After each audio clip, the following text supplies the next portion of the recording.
Hi friends, welcome to intellect academy. நம்ம இன்றைக்கி என்ன வீடியோ பார்க்க போகிறோன்னா, டிபிஎஸ்பி அண்ட் ஃபண்டமெண்டல் டியூட்டிஸ்லேருந்து முக்கியமான 5 கொஸ்டின் எடுத்துகிட்டு வந்திருக்கேன். இது போன வீடியோவோட கண்டினியூ தான். ஓகேவா? Last video DPSP and fundamental டியூட்டிஸ்லேருந்து ஒரு 5 கொஸ்டின் எடுத்துக்கிட்டு வந்திருந்தோம். அந்த வீடியோவோட கண்டினியூ தான் இது. லாஸ்ட் வீடியோ யாரும் பார்க்கலன்னா இந்த வீடியோவோட டிஸ்கிரிப்ஷனில் டிபிஎஸ்பி அண்ட் ஃபண்டமெண்டல் டியூட்டிஸோட ஃபஸ்ட் பார்ட் நான் ஆட் பண்ணி வைக்கிறேன், பாருங்கள். ஓகேவா? நம்ம சேனலை சப்ஸ்கிரைப் பண்ணாமல் பார்க்குறவங்க சப்ஸ்கிரைப் பண்ணிக்கோங்க. அப்போ தான் நம்ம போடுற வீடியோ ஒவ்வொன்றும் உங்களுக்கு வந்து ரீச் ஆகும். ஓகே, நம்ம கேள்விக்குள்ளே போயிடலாமா? வாங்க.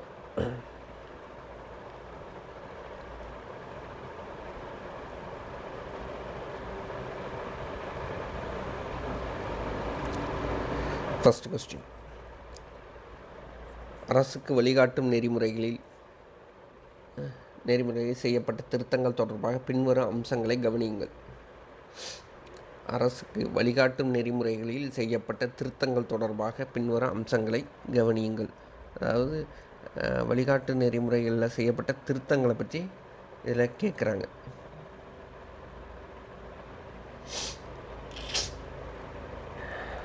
என்ன எத்தனை 3 ஸ்டேட்மெண்ட் கொடுத்துருக்காங்க பாருங்க. கூற்று 1, கூட்டுறவு சங்கங்களின் உருவாக்கம் மற்றும் வளர்ச்சியை ஊக்குவித்தல். கூற்று 2, நடுவர் மன்றம் மூலம் சர்வதேச பிணக்குகளை தீர்ப்பதை ஊக்குவித்தல். கூற்று 3, வருமானம், அந்தஸ்து, வசதிகள் மற்றும் வாய்ப்புகளில் உள்ள ஏற்றத்தாழ்வுகளை குறைத்தல். மேற்கூறிய வழிகாட்டு நெறிமுறைகளில் எத்தனை அரசியலமைப்பு திருத்தச் சட்டங்கள் மூலம் சேர்க்கப்பட்டன? இதுதான் பாயிண்ட். எத்தனை அரசியலமைப்பு திருத்தச் சட்டங்கள் மூலம் சேர்க்கப்பட்டன? மேலே கொடுத்துருக்க 3 பாயிண்டில் எத்தனை அரசியலமைப்பு திருத்தச் சட்டங்கள் மூலம் சேர்க்கப்பட்டன அப்படின்னு கேட்டிருக்காங்க. ஆப்ஷன் என்னென்னா, ஆப்ஷன் ஏ 1 மற்றும், ஆப்ஷன் பி 2 மற்றும், ஆப்ஷன் சி 3மே, ஆப்ஷன் டி எதுவும் இல்லை.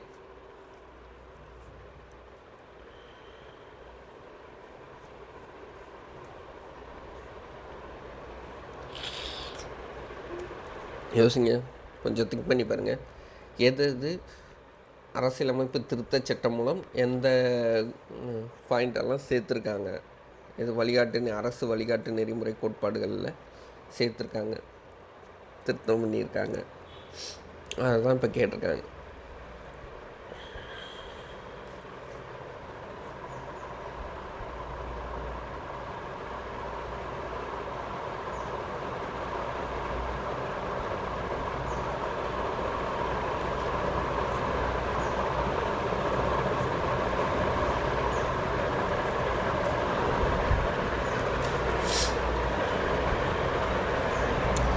யோசிச்சிங்களா?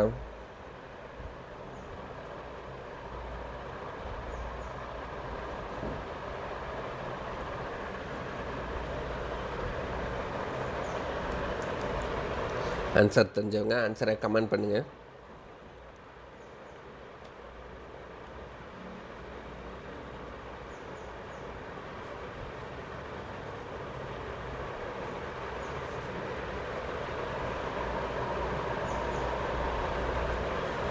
Okay, answer பார்த்துருவோமா?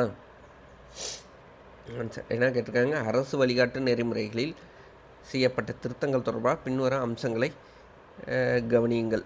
அதில் இங்கே என்ன கேட்டிருக்கான்? அரசியலமைப்பு திருத்தச் சட்டங்கள் மூலம் சேர்க்கப்பட்டது எத்தனை கூற்றுகள் அரசியலமைப்பு திருத்தச் சட்டங்கள் மூலம் சேர்க்கப்பட்டது அப்படின்னு கேட்டிருக்கான். ஃபர்ஸ்ட் பாயிண்ட் பாருங்கள். ஃபர்ஸ்ட் பாயிண்ட் கூட்டுறவு சங்கங்களின் உருவாக்கம் மற்றும் வளர்ச்சியை ஊக்குவித்தல். ஓகேவா? கரெக்டு, இது சரி. இது எப்படின்னா, 97வது அரசியலமைப்பு திருத்தச் சட்டம் 2011 வந்திருக்கு.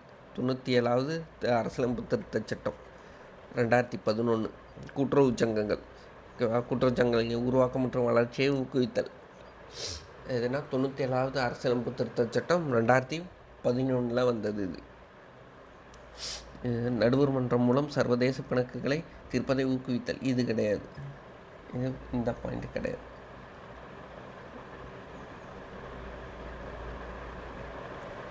அடுத்தது 3வது கூற்று, வருமானம், அந்தஸ்து, வசதிகள் மற்றும் வாய்ப்புகளில் உள்ள ஏற்றத்தாழ்வுகளை குறைத்தல். இது பார்த்திங்கன்னா இது முன்னாடியே வந்துட்டு, இதுவும் கரெக்ட். இந்த பாயிண்ட் கரெக்ட். இது வந்து 44வது அரசியலமைப்பு திருத்தச் சட்டம் 1978 அதில் உள்ளது. வருமானம், அந்தஸ்து, வசதிகள் மற்றும் வாய்ப்புகளில் உள்ள ஏற்றத்தாழ்வுகளை குறைத்தல். இது வந்து 44வது அரசியலமைப்பு திருத்தச் சட்டம் 1978 வந்தது. ஓகேவா? அப்படி பார்த்தீங்கன்னா 1, 3 ரைட்டு. அப்போனா 2 மற்றும் ஆப்ஷன் பி தான் சரி.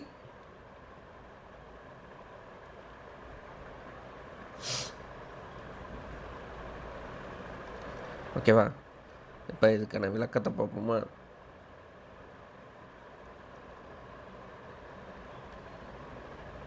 ஓகே, ஆப்ஷன் 1 சரியானது. என்ன ஆப்ஷன் 1 என்ன? கூட்டுறவு சங்கங்கள் பற்றி சொன்னால் கூட்டுறவு சங்கங்கள். ஓகேவா? 2011ஆம் ஆண்டு 97வது அரசியலமைப்பு திருத்தச் சட்டம் சொன்னால் 2011ஆம் ஆண்டு 97வது அரசியலமைப்பு திருத்தச் சட்டம் கூட்டுறவு சங்கங்கள் தொடர்பான புதிய வழிகாட்டு நெறிமுறையை அறிமுகப்படுத்தியது. என்ன ஆர்டிக்கல்? சட்டப்பிரிவு 43B. சட்டப்பிரிவு 43B. ஓகே. கூட்டுறவு சங்கங்கள் 97வது அரசியலமைப்பு திருத்தச் சட்டம் எந்த வருஷம்? 2011ஆவது வருஷம் கூட்டுறவு சங்கங்கள் தொடர்பான புதிய வழிகாட்டு நெறிமுறைகளை அறிமுகப்படுத்தியது. என்ன ஆர்டிக்கல்? சட்டப்பிரிவு 43B. ஓகே, இந்த பாயிண்ட் புரியுதுல? அடுத்தது வரும். இப்போ 2வது ஆப்ஷன் தப்பு. அது எப்படி அப்படின்னு இப்போ சொல்கிறாங்க. பிரிவு 51 கூறுவதாவது, சர்வதேச அமைதி மற்றும் பாதுகாப்பை மேம்படுத்துதல், நாடுகளுக்கிடையேயான நியாயமான மற்றும் கண்ணியமான உறவுகளை பேணுதல், சர்வதேச சட்டம் மற்றும் ஒப்பந்த கடமைகளுக்கு மதிப்பளிப்பதை வளர்த்தல், நடுவர் மன்றம் மூலம் சர்வதேச பிணக்குகளை தீர்ப்பதை ஊக்குவித்தல். இது வந்து அரசியலமைப்பில் ஆரம்பத்திலிருந்தே இடம்பெற்றிருந்தது. இது வந்து அரசியலமைப்பில் ஆரம்பத்திலேருந்தே இருக்கிற ஒரு இது. ஆர்டிக்கல் 51 இருக்கிறது. சட்டப்பிரிவு 51 இருக்கிற பாயிண்ட் இது. இது வந்து டிபிஎஸ்பியில் அரசியலமைப்பு திருத்தச் சட்டத்தின் மூலமாக கொண்டுகிட்டு வந்தது இல்லை. அவங்க கேட்குறது வந்து அரசியலமைப்பு திருத்தச் சட்டத்தின் மூலம் கொண்டு வந்த கூற்றுகள் எதுன்னு தான் கேட்டிருக்காங்க. இது வந்து ஏற்கனவே சட்டப்பிரிவு 51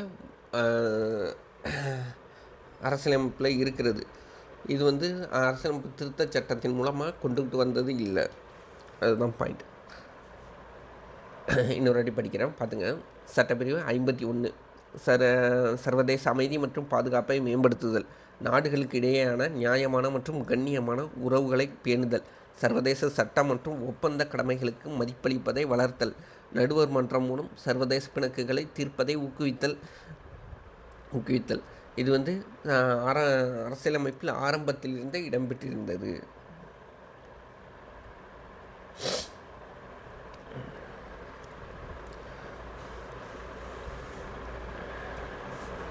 தேர்ட் பாயிண்ட் என்ன? எதை பற்றினது? தேர்ட் பாயிண்ட்டு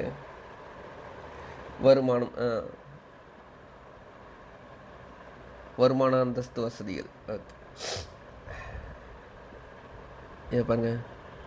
1978ஆம் ஆண்டு 44வது அரசியலமைப்பு திருத்தச் சட்டம் மற்றொரு வழிகாட்டு நெறிமுறைகளை சேர்த்தது.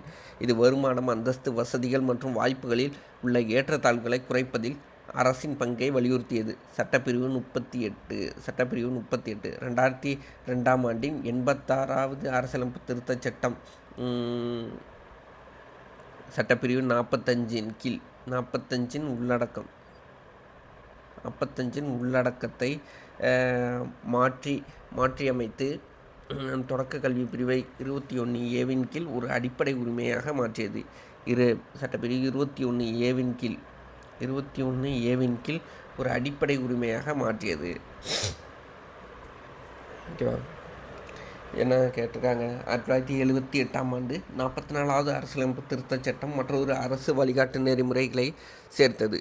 இது வருமானம், அந்தஸ்து, வசதிகள் மற்றும் வாய்ப்புகளில் உள்ள ஏற்றத்தாழ்வுகளை குறைப்பதில் அரசின் பங்கை வலியுறுத்தியது. சட்டப்பிரிவு 38 இருக்குது. 2002ஆம் ஆண்டின் 86வது அரசியலமைப்பு திருத்தச் சட்டப்பிரிவு 45 உள்ளடக்கத்தை மாற்றியமைத்து தொடக்க கல்வியை பிரிவு 21A கீழ் ஒரு அடிப்படை உரிமையாக மாற்றியது. ஓகேவா? இந்த கொஸ்டின் புரியுதுல்ல? 3 ஆப்ஷனுக்குமே விளக்கம் புரியுதுல்ல உங்களுக்கு? ஓகேவா? அடுத்த கேள்வி போவோமா?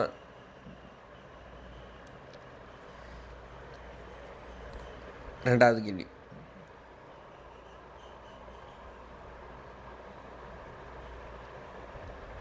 பின்வரும் எந்த முக்கிய வழக்கில் இந்திய அரசியலமைப்பு சட்டமானது அடிப்படை உரிமைகள் மற்றும் அரசு வழிகாட்டு நெறிமுறைகள் ஆகியவற்றுக்கு இடையிலான சமநிலையின் அடித்தளத்தில் அமைந்துள்ளது என்று உச்சநீதிமன்றம் குறிப்பிட்டுள்ளது?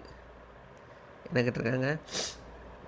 பின்வரும் எந்த முக்கிய வழக்குகளில் இந்திய அரசியலமைப்பு சட்டமானது அடிப்படை உரிமைகள் மற்றும் அரசு வழிகாட்டு நெறிமுறைகள் ஆகியவற்றுக்கு இடையிலான சமநிலையின் அடித்தளத்தில் அமைந்துள்ளது என்று உச்சநீதிமன்றம் குறிப்பிட்டுள்ளது?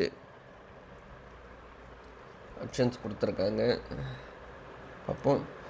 ஆப்ஷன் ஏ, மெட்ராஸ் மாநிலம் எதிர் Champakam Dorairaj. Option B, Minerva Mills versus இந்திய ஒன்றியம். Option C, Kesavananda Bharati versus Kerala மாநிலம். Option D, Vineet Narain versus இந்திய ஒன்றியம். எந்த கேஸில் உச்சநீதிமன்றம்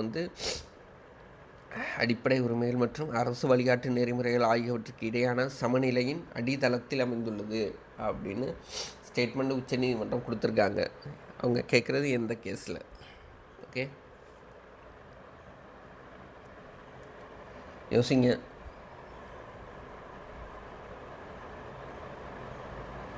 யோசிச்சு பாருங்கள். ஆன்சர் தெரிஞ்சவங்க ஆன்சரை கமெண்ட் பண்ணுங்கள்.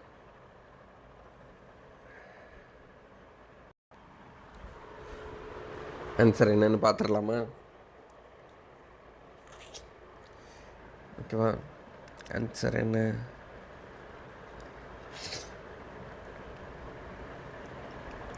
ஆன்சர் பார்த்துருவோம். இந்த வழக்கில் உச்சநீதிமன்றம் சொல்லியிருக்க அடிப்படை உரிமைகள் மற்றும் இந்திய அரசு வழிகாட்டு நெறிமுறைகள் ஆகியவற்றுக்கு இடையான சமநிலையின் அடித்தளத்தில் அமைந்துள்ளது அப்படின்னு மினர்வா மில்ஸ் எதிர் இந்திய ஒன்றியம். மினர்வா மில்ஸ் எதிர் இந்திய ஒன்றியம் இந்த வழக்கில் தான் உச்சநீதிமன்றம் இந்த ஸ்டேட்மெண்ட்டை சொல்லியிருக்காங்க. ஓகேவா? இதோட விளக்கம் பார்ப்போமா? சமூக பொருளாதார உரிமைகளை விளக்கும்போது உச்சநீதிமன்றம் ஆரம்பத்தில் அரசு வழிகாட்டு நெறிமுறைகளுக்கு போதிய முக்கியத்துவம் அளிக்கவில்லை. 1973 கேசவானந்த பாரதி வழக்கில் வழங்கப்பட்ட முக்கிய தீர்ப்புக்கு பின்னரே அடிப்படை உரிமைகளை செயல்படுத்துவதற்கான வழிகாட்டுதல்களாக அரசு வழிகாட்டு நெறிமுறைகளை பார்க்க வேண்டும் என்று நீதிமன்றம் வலியுறுத்தியது. எப்போ? 1973 கேசவானந்த பாரதி வழக்கில் தான், பாரதி வழக்கு தீர்ப்பில் தான் உச்சநீதிமன்றம் அடிப்படை உரிமைகளை செயல்படுத்துவதற்கான வழிகாட்டுதல்களாக அரசு வழிகாட்டு நெறிமுறைகளை பார்க்க வேண்டும் என்று நீதிமன்றம் வலியுறுத்தியது.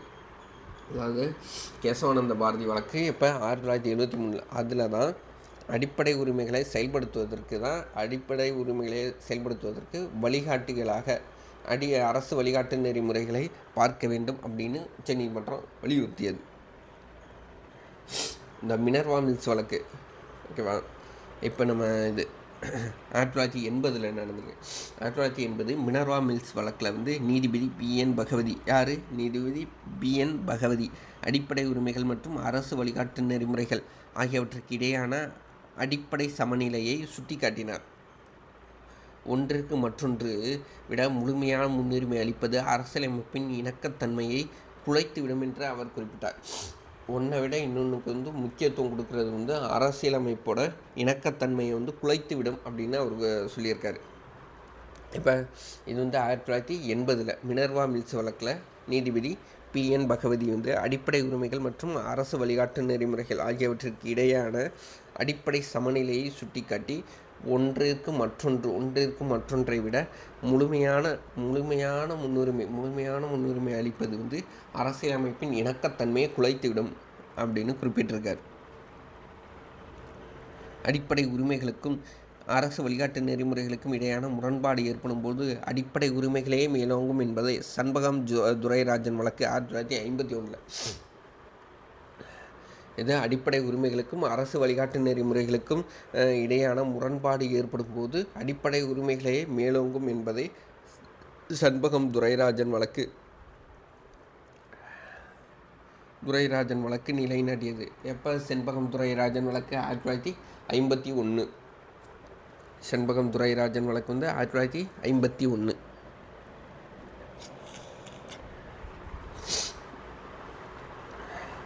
அடிப்படை உரிமைகளுக்கும் அரசு வழிகாட்டு நெறிமுறைகளுக்கும் இடையே முரண்பாடு ஏற்படும் போது அடிப்படை உரிமைகளே மேலோங்கும் அப்படின்னு சொன்ன வழக்கு சண்பகம் துரைராஜன் வழக்கு 1951. மேனகா காந்தி வழக்கு முக்கியத்துவம் வாய்ந்த வழக்கு. சட்டப்பிரிவு 21 செயல்படுத்துவதில் தனிநபர் சுதந்திரம் என்பதன் வரம்பை விரிவுபடுத்தி சட்டப்பிரிவு 19 கீழ் பல்வேறு உரிமைகளையும் அதனுள் அடங்குவதில் முக்கிய பங்காற்றியது. ஓகேவா? அடுத்து மேனகா காந்தி வழக்கு முக்கியத்துவம் வாய்ந்த வழக்கு. சட்டப்பிரிவு 21 செயல்படுத்துவதில் தனிநபர் சுதந்திரம் என்பதன் வரம்பை விரிவுபடுத்தி சட்டப்பிரிவு 19 கீழ் பல்வேறு உரிமைகளை அதனுள் அடங்குவதில் முக்கிய பங்காற்றியது. ஓகேவா? இந்த கேள்வி புரியுதுல்ல?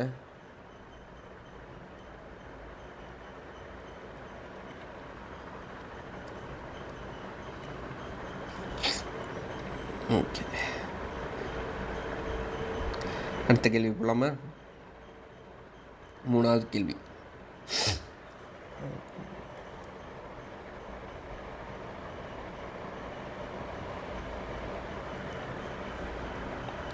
அரசு வழிகாட்டும் நெறிமுறைகளில் முக்கியத்துவம் குறித்து பின்வரும் கூற்றுகளை கருத்தில் கொள்க. அரசு வழிகாட்டும் நெறிமுறைகளின் முக்கியத்துவம் குறித்து பின்வரும் கூற்றுகளை கருத்தில் கொள்க. கூற்று 1, இவை நீதிமன்றத்தால் தீர்வு காணக்கூடிய தன்மை கொண்டவை, ஆனால் நீதிமன்றத்தால் கட்டாயமாக செயல்படுத்த முடியாதவை. கூற்று 2, இவை நாட்டின் நிர்வாகத்திற்கு அடிப்படையானவை. மேற்கூறியவற்றில் எந்த கூற்றுகள் சரியானவை? ஓகேவா? ஆப்ஷன் ஏ 1 மற்றும் ஆப்ஷன் பி 2 மற்றும் ஆப்ஷன் சி 1 மற்றும் 2 ஆகிய இரண்டும், ஆப்ஷன் டி 1 மற்றும் 2 ஆகிய இரண்டும் இல்லை. 3வது கேள்விக்கு என்ன ஆன்சர் பாருங்கள். கொஸ்டின் இன்னும் ரிப்பீட் பண்ணுறேன். அரசு வழிகாட்டும் நெறிமுறைகளின் முக்கியத்துவம் குறித்து பின்வரும் கூற்றுக்களை கருத்தில் கொள்க. கூற்று 1, இவை நீதிமன்றத்தால் தீர்வு காணக்கூடிய தன்மை கொண்டவை, ஆனால் நீதிமன்றத்தால் கட்டாயமாக செயல்படுத்த முடியாதவை. கூற்று 2, இவை நாட்டின் நிர்வாகத்திற்கு அடிப்படையானவை.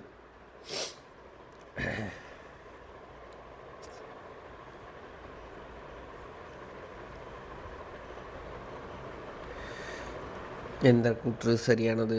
ஆன்சர் தெரிஞ்சவங்க ஆன்சரை கமெண்ட் பண்ணுங்கள்.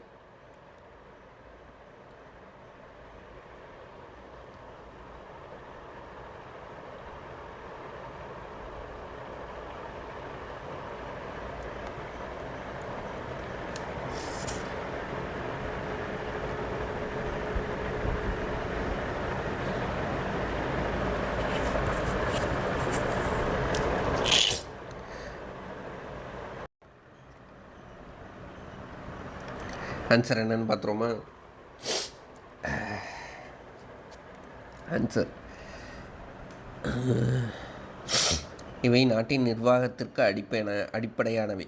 இதுதான் சரியானது. 2 மற்றும் ஆப்ஷன் பி 2 மற்றும் அதுதான் சரியான விடை. இது நாட்டின் நிர்வாகத்திற்கு அடிப்படையானது, டிபிஎஸ்பி. ஓகே,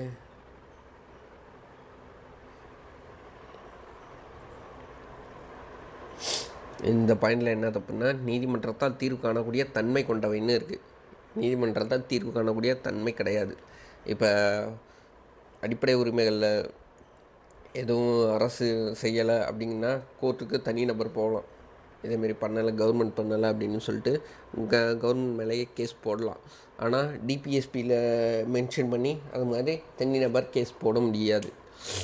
அதுதான், நீதிமன்றத்தை தீர்வு காணக்கூடிய தன்மை இல்லை, நீதிமன்றத்தை கட்டாய செயல்படுத்த முடியாதவை. அதுதான் ரைட்டு. இங்கே தன்மை கொண்டவைன்னு இருக்குது, அது தவறானது. அங்கே இதுக்கான விளக்கம் பார்ப்போம்.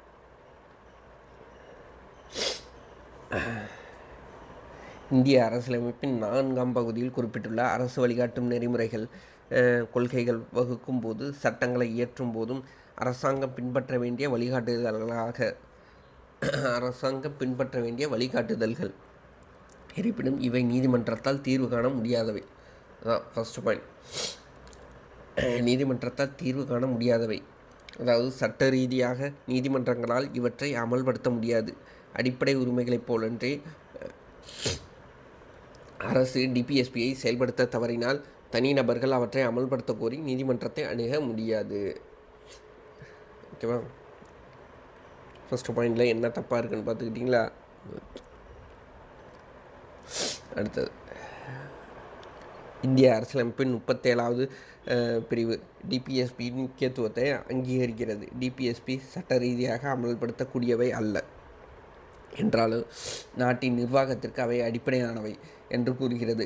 சட்டங்களை இயற்றும் போது இக்கோட்பாடுகளை பயன்படுத்துவது அரசின் கடமை என்றும் அது மேலும் வலியுறுத்துகிறது. டிபிஎஸ்பி சட்ட ரீதியாக கட்டாயமானவை அல்ல என்றாலும் அரசு இயற்றும் கொள்கைகள் மற்றும் சட்டங்களை வடிவமைப்பதில் அவை மிக முக்கியமானவை என்பதை அரசு அடைய விரும்பும் சமூக பொருளாதார லட்சியங்களை அவை பிரதிபலிக்கின்றன என்பதையும் இது சுட்டிக்காட்டுகிறது.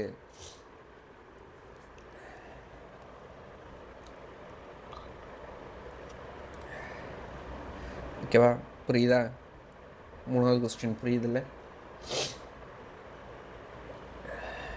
ஓகே, அடுத்த கேள்விக்கு போயிடலாம். 4வது கேள்வி.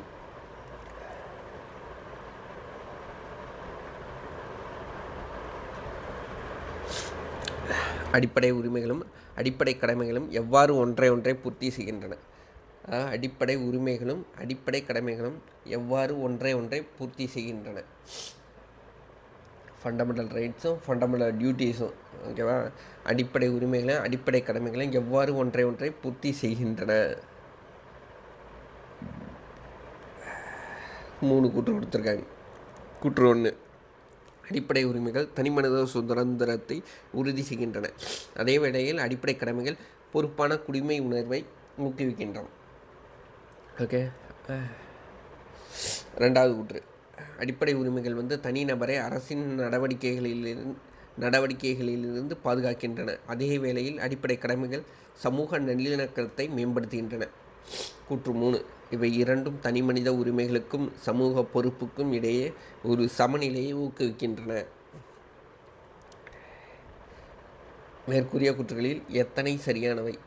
ஆப்ஷன் ஏ 1 மற்றும் ஆப்ஷன் பி 2 மற்றும் ஆப்ஷன் சி 3மே, ஆப்ஷன் டி எதுவுமே இல்லை. யோசிங்க. 3 கூற்றில் எந்த கூற்று சரி? அடிப்படை உரிமைகளும் அடிப்படை கடமைகளும் எவ்வாறு ஒன்றை பூர்த்தி செய்கின்றன அப்படின்னு கேட்டிருக்காங்க. 3 ஸ்டேட்மெண்ட்டில் எத்தனை ஸ்டேட்மெண்ட் கரெக்டான ஸ்டேட்மெண்ட்? ஆன்சர் தெரிஞ்சவங்க கமெண்ட் பண்ணுங்கள்.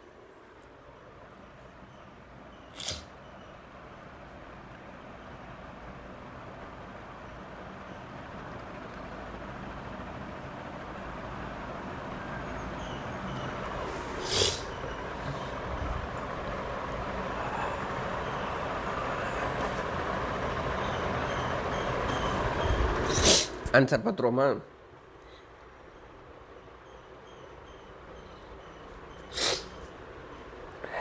கூற்று 1 என்ன?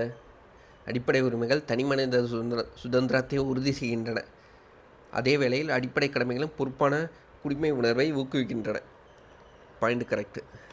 அடிப்படை உரிமைகள் தனிமனித சுதந்திரத்தை உறுதி செய்கின்றன. அடிப்படை கடமைகள் பொறுப்பான குடிமை உணர்வை, அதாவது நம்மளோட பொறுப்பை சொல்கிறது அடிப்படை கடமைகள். ஒரு நாட்டு குடிமக்களோட பொறுப்பு இதுதான் அப்படின்னு சொல்கிறது தான் அடிப்படை கடமைகள். ஓகேவா? அதனால் ஃபஸ்ட்டு கூற்று 1 கரெக்டு. கூற்று 2 பார்ப்போம். அடிப்படை உரிமைகள் தனிநபரை அரசின் நடவடிக்கைகளிலிருந்து பாதுகாக்கின்றன. அதாவது அடிப்படை உரிமைகள் அரசு பண்ணுற நடவடிக்கைகள்லேருந்து தனிநபரை பாதுகாக்குது. அதே வேளையில் அடிப்படை கடமைகள் சமூக நல்லிணக்கத்தை மேம்படுத்துது. இதுவும் கரெக்ட். இந்த பாயிண்ட்டும் இவை இரண்டும் தனி மனித உரிமைகளுக்கு சமூக பொறுப்புக்கும் இடையே ஒரு சமநிலையை ஊக்குவிக்கின்றன. இதுவும் சரி. மூன்றும் சரி. மூன்றுமே ஆப்ஷன் சி அதுதான் சரியானது. அங்கே இதுக்கான விளக்கத்தை பார்ப்போமா? அடிப்படை உரிமைகள் தனிநபர்களுக்கு குறிப்பிட்ட சுதந்திரங்களையும் பாதுகாப்பையும் உத்தரவாதம் செய்கின்றன. அரசின் தேவையற்ற தலையீடு இன்றி தனிநபர்கள் அத்தியாவசிய சுதந்திரங்களை அனுபவிப்பதை இவை உறுதி செய்கின்றன. அதுதான் ஃபர்ஸ்ட் பாயிண்டில் போயிட்டேன். தனிமனித சுதந்திரத்தை பாதுகாக்குது அப்படின்னு. ஓகேவா? சமூகம் மற்றும் நாட்டின் மீதான தனி மனித கடமைகளை வலியுறுத்துவதன் மூலம் அடிப்படை கடமைகள் பொறுப்பான குடிமை உணர்வை ஊக்குவிப்பதோடு சமூக நல்லிணக்கத்தை மேம்படுத்துகின்றன. ஓகே, இந்த பாயிண்ட் பார்த்தோமா? இக்கோட்பாடுகள் இரண்டும் ஒன்றை ஒன்று முரணானவை அல்ல, மாறாக அவை ஒன்றை ஒன்று பூர்த்தி செய்பவை. தனிமனித வளர்ச்சிக்கும் தனிமனித சுதந்திரம் அவசியமானது. இது துடிப்பான மற்றும் ஆற்றல் மிக்க சமூகத்தை உருவாக்க பங்களிக்கிறது. இருப்பினும் உரிமைகள் பொறுப்புடன் பயன்படுத்துவதும் மற்றவர்கள் மீதான கடமைகளை நிறைவேற்றுவதும் அமைதியான மற்றும் இணக்கமான சமூகத்தை பேணுவதற்கு மிக முக்கியமானவை. இதுதான் தேர்ட் பாயிண்ட். அதுவும் கரெக்ட்.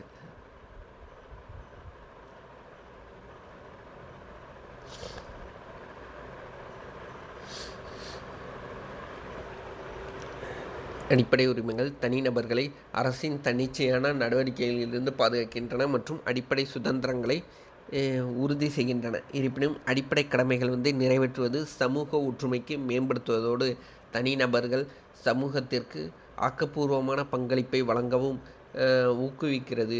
இது இறுதியில் தனிநபர் உரிமைகளை அர்த்தமுள்ள வகையில் பயன்படுத்தக்கூடிய ஒரு நிலையான சூழலை உருவாக்கிறது. இதுதான் செகண்ட் ஸ்டேட்மெண்ட்டு. அதுவும் கரெக்டாக.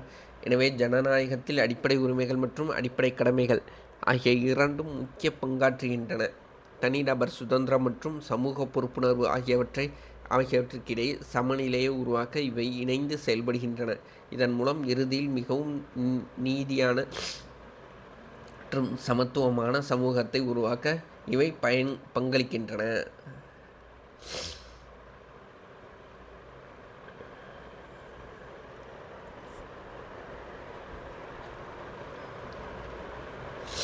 நாலாவது கேள்வி புரியுதில்ல? 3 ஸ்டேட்மெண்ட்டுக்கான விளக்கமும் புரியுதில்ல? கொஞ்சம் அது நிறுத்தி நிதானமாக படிங்க, அப்போ தான் அது புரியும் உங்களுக்கு அந்த விளக்கம்.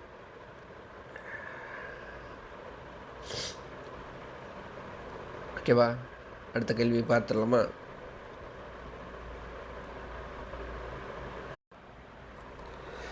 அஞ்சாவது கேள்வி. அரசு வழிகாட்டு நெறிமுறைகள் டிபிஎஸ்பி தொடர்பான பின்வரும் கூற்றுகளை கவனியுங்கள். கூற்று 1. இந்திய அரசியலமைப்பு டிபிஎஸ்பியின் பல்வேறு விதிகளை சோசியலிச காந்திய மற்றும் தாராளவாத அறிவுச்சார் கொள்கைகள் என வகைப்படுத்துகிறது. அதாவது இந்திய அரசியலமைப்பு டிபிஎஸ்பியோட விதிகளை சோசியலிச காந்திய மற்றும் தாராளவாத அறிவுச்சார் கொள்கைகள் என வகைப்படுத்துகிறது. கூற்று 2. இது குடியரசு அரசியலமைப்பின் கீழ் அரசின் நோக்கத்தை உள்ளடக்கியுள்ளது. கூற்று 3. சமூகத்தின் நலிவடைந்த பிரிவினரின் கல்வி நலன்களை மேம்படுத்துவதும் அவர்களை சுரண்டலிலிருந்து பாதுகாப்பதும் டிபிஎஸ்பியின் காந்திய கொள்கைகளில் ஒன்றாகும். மேலே கொடுக்கப்பட்டுள்ள கூற்றுகளில் எவை சரியானவை? ஆப்ஷன் ஏ 1 மற்றும் 2, ஆப்ஷன் பி 2 மற்றும் ஆப்ஷன் சி 2 மற்றும் 3, ஆப்ஷன் டி 1 மற்றும் 3. எந்த கூற்று சரியானவை? இன்னொரு வாட்டி கூற்றெல்லாம் படிக்கிறேன். இந்திய அரசியலமைப்பு டிபிஎஸ்பியின் பல்வேறு விதிகளை சோசியலிச காந்திய மற்றும் தாராளவாத அறிவுசார் கொள்கைகள் என வகைப்படுத்துகிறது. கூற்று 2 இது குடியரசு அரசியலமைப்பின் கீழ் அரசின் நோக்கத்தை உள்ளடக்கியுள்ளது. கூற்று 3 சமூகத்தின் நலிவடைந்த பிரிவினரின் கல்வி நலன்களை மேம்படுத்துவதும் அவர்களை சுரண்டலிலிருந்து பாதுகாப்பதும் டிபிஎஸ்பியின் காந்திய கொள்கைகளில் ஒன்றாகும். பாருங்க. ஆன்சர் தெரிஞ்சவங்க ஆன்சரை கமெண்ட் பண்ணுங்கள்.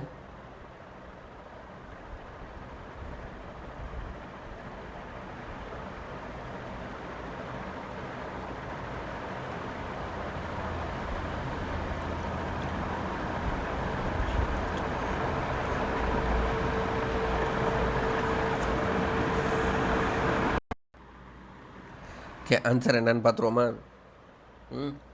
ஃபர்ஸ்ட் பாயிண்ட் என்ன? இந்திய அரசியலமைப்பு டிபிஎஸ்பியின் பல்வேறு விதிகளை சோசியலிச, காந்திய மற்றும் தாராளவாத அறிவுசார் கொள்கைகள் என வகைப்படுத்துகிறது. அப்படி பிரிச்சிருக்காங்களான்னு கேட்டால் அப்படி எந்த ஒரு வகைப்பாடும் டிபிஎஸ்பியில் கிடையாது. அதோட நோக்கங்களை பொறுத்து தான் இது காந்திய கொள்கைகள், சோசியலிச கொள்கைகள் அப்படின்னு நோக்கங்களோட அடிப்படையில் தான் இது பிரித்து சொல்கிறோமே தவிர அதில் ஸ்பெசிஃபிக்காக அதில் மென்ஷன் பண்ணி எதுவுமே டிபிஎஸ்பியில் கிடையாது. அதனால் இந்த பாயிண்ட் தவறு. இது குடியரசு அரசியலமைப்பின் கீழ் அரசின் நோக்கத்தை உள்ளடக்கியது. கரெக்ட். சமூகத்தின் நலிவடைந்த பிரிவினரின் கல்வி நலன்களை மேம்படுத்துவதும் அவர்களை சுரண்டலிருந்து பாதுகாப்பதும் டிபிஎஸ்பியின் காந்திய கொள்கைகளில் ஒன்றாகும். சமூகத்தில் நலிவடைந்த பிரிவினர் கல்வி நலன்களை மேம்படுத்துவது, சுரண்டல்லேருந்து அவங்கள பாதுகாப்பது, இது காந்திய கொள்கைகளில் ஒன்றாகும். கரெக்டு. அப்போ ஆப்ஷன் சி 2 மற்றும் 3 இதுதான் சரியான விடை.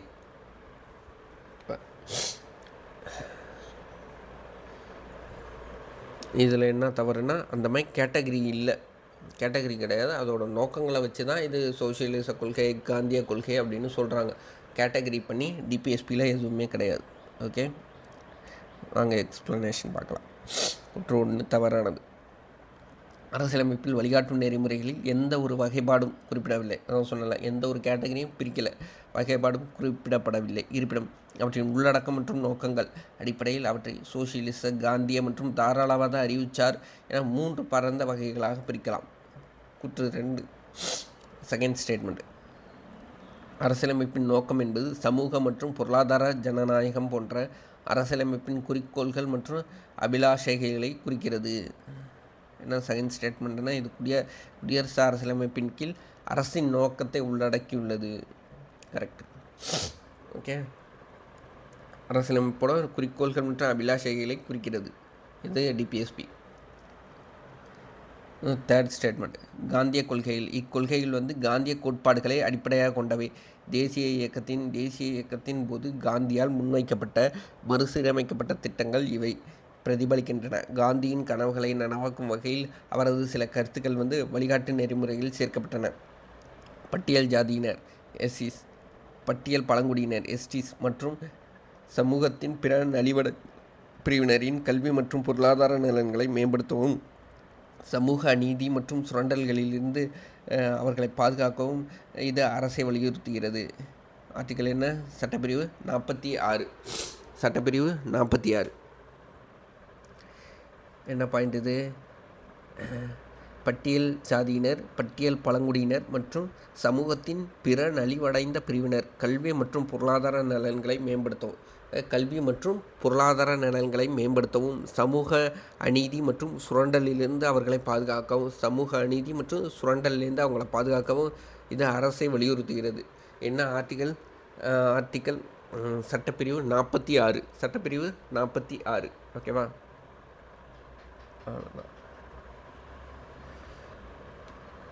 5 கேள்வி முடிஞ்சிச்சு. இன்னைக்கான 5 கேள்வி கம்ப்ளீட். 5 கேள்வி உங்களுக்கு புரிஞ்சதில் ஏதாவது இடத்துல நான் ஃபாஸ்ட்டாக போயிருந்தேன், கொஞ்சம் பாஸ் பண்ணி நிதானமாக நிறுத்தி படித்து புரிஞ்சுக்கோங்க. ஓகே,